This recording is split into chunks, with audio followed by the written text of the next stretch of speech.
हुई थी उसमें हजरत अमीर मुआविया थे और हजरत अली थे, है ना? जोर से बोलो कैमरे के सामने। जो हजरत जो अरे मैं इनसे तो बात कर लूँ। हाँ बात तो इनसे वो देख तो एक बार दिखा दिया बहुत काफ़ी है। हजरत जो जंग हुई थी जंग सिफ़ीन, उसमें हजरत अली थे हैं एक तरफ और हजरत अमीर मुआविया थे। तो जो हजरत अमीर मुआविया हैं हजरत नहीं सवाल तो हजरत क्यों कह रहे हो?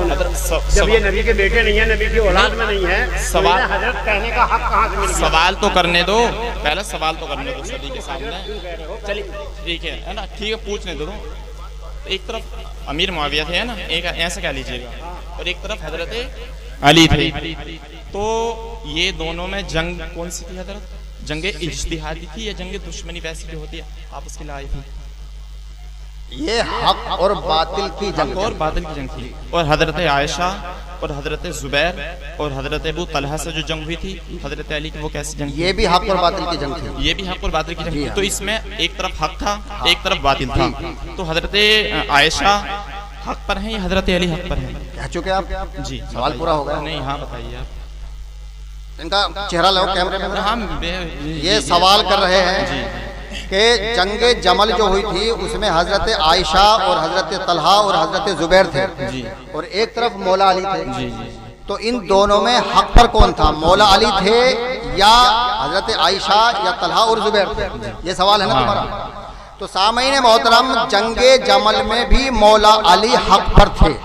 नंबर 1, हुजूर सल्लल्लाहु अलैहि वसल्लम की हदीस मुबारका है, आप सियाह सत्ता में पढ़ सकते हैं, तमाम कुतुबे तवारीख में मौजूद है। आका अलैहिस्सलातु वस्सलाम ने इरशाद फरमाया कि मेरी एक बीवी मौला अली के मुकाबले पे आएगी और उस पर मकाम हौअब में कुत्ते भौंकेंगे, उस वक्त वो हक पर नहीं होगी। नहीं, एक मिनट, ठीक है ये हदीस है। तो जब रसूल खुद फरमा रहे हैं कि जो बीवी मेरी अली से लड़ेगी उस पे कुत्ते भी भौंकेंगे और कुत्ते भौंके भी, हुजूर ने फरमाया उस वक्त वो हक पर नहीं होगी। तो जब रसूल फरमा रहे हैं कि उस वक्त वो हक पर नहीं होगी, तो अब रसूल की माने कि तुम्हारी माने? सुन लीजिएगा, एक पूरा जवाब सुनिए। सवाल छोटा होता है, जवाब बड़ा होता है। दूसरी बात, जब मौलाए कायनात अली अलैहिस्सलाम ने जंग को फतेह कर लिया तो उसके बाद हजरत आयशा सिद्दीका उम्मुल मोमिनीन रज़ियल्लाहु ताला अन्हा मायूस हुई, उदास हुई और नादिम हुई। जब नादिम हो गई तो सामईन मोहतरम उन्होंने तौबा की। जब तौबा करके नादिम हो गई तो सारी बात ही खत्म हो गई। भाई जब तौबा कर ले आदमी तो बात खत्म हो गई। फ़यतूबु यकु खैरलहुम, अगर मुआविया भी तौबा कर लेता तो बात ही खत्म हो जाती, मगर मौला अली से लड़ा भी बाद में, तौबा का भी कोई सबूत नहीं है। इसी को तो मुनाफिक कहते हैं। क्या पूरा हो गया आपका? हैदर कर्रार रज़ियल्लाहु ताला अन्हु इनकी जात को लेकर और हजरत अमीर मुआविया की जात को लेकर टकराते हैं और सुन्नियों के अकीदे को खराब करने की कोशिश करते हैं।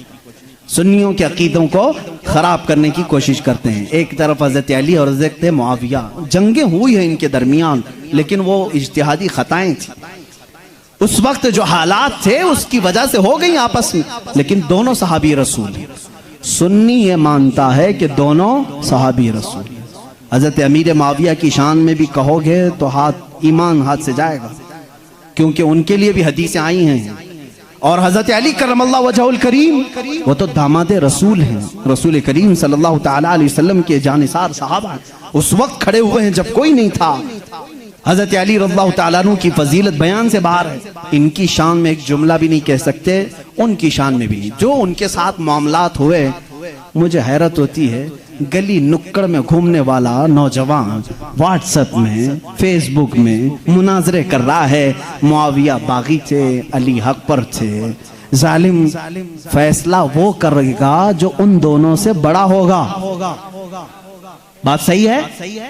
हजरत अमीर मुआविया हो, हजरत अली करमल्लाहु वजहुल करीम हो, इन दोनों का अगर फैसला आए तो कौन फैसला करेगा? जो इन दोनों से बड़ा होगा वो मोहम्मदुर रसूलुल्लाह की जात है, मेरे आका सल्लल्लाहु अलैहि वसल्लम की जात है और अल्लाह रब्बुल इज्जत है। उन दोनों के अगर आपसी कुछ मामला थे भी तो तू कौन सा चूहा है जो उनके बारे में अपनी राय देता है? हाँ, बाज वो हैं खारजी किसे कहते हैं जो हजरत अली की शान में बकवास करते हैं। ये जालिम यजीदी हैं, आज भी हैं उनकी औलाद में कुछ लोग।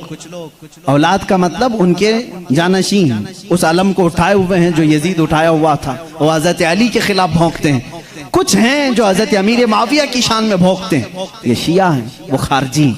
लेकिन अल्हम्दुलिल्लाह अल्लाह का बड़ा एहसान है, इन दोनों की नापाकियों से हमें बचाकर मौला ने दोनों की मोहब्बत में हमें अता किया। अहले सुन्नत व जमात वो हैं जो मुआविया की शान को भी समझते हैं और हैदर कर्रार की शान को भी समझते हैं। हम इन झगड़ों में क्यों पड़े? क़यामत के दिन हमारी नमाजों के बारे में हमसे पूछा जाएगा, जंगे जमल जंगे सिफ़्फ़ीन के बारे में नहीं पूछा जाएगा। बताओ, कहीं किसी किताब में लिखा गया है क़यामत के दिन अल्लाह तुमसे उठाएगा और पूछेगा अली और मुआविया के दरमियान जंगे जमल क्यों हुई थी, जंगे सिफ़्फ़ीन क्यों हुई थी? तुमसे पूछा जाएगा, मुझसे पूछा जाए? उनका मामला है, अल्लाह उनसे पूछेगा। मियां तू डर, तुझे तेरी नमाज के बारे में पूछा जाएगा, तुझे तेरे अमल के बारे में पूछा जाएगा। अपना सब कुछ भूल करके वो सहाबा के बारे में जुबान दराजी कर रहा है। इसलिए बचो, ये राफिजियों के फैलाए हुए जरासीम से अपने माशरे को बचाओ। नौजवानों को भी मैं तलकीन करता हूं, जब ऐसी बहसें आए तो वहां से उठ जाना, इसलिए कि शैतान तुम्हें गारत करने जा रहा है, तुम्हें बर्बाद करने जा रहा है। ऐसे झूठे और जाली पीर भी आए हैं जो अहले बैत की मोहब्बत का राग अलापते हैं, लेकिन उनके अंदर अली की मोहब्बत उतनी नहीं, बल्कि मुआविया की दुश्मनी कूट कूट के भरी। वो सिर्फ ये चाहते हैं कि हजरत अमीर मुआविया को काफिर साबित कर दें, बागी साबित कर दें। भोले भाले मुसलमानों को यूं बताएं, देखो यजीद उनका बेटा था, हुसैन को कत्ल किया, बेटे ने किया तो क्या हुआ? हजरत नूह अलैहिस्सलाम का बेटा भी काफिर निकला, क्या अल्लाह के नबी को ताना दोगे? अबू जहल दुश्मन रसूल था, लेकिन बेटे इकरमा सहाबी रसूल थे। बाप की गलती बेटे को नहीं, बेटे की गलती बाप को नहीं दी जाएगी।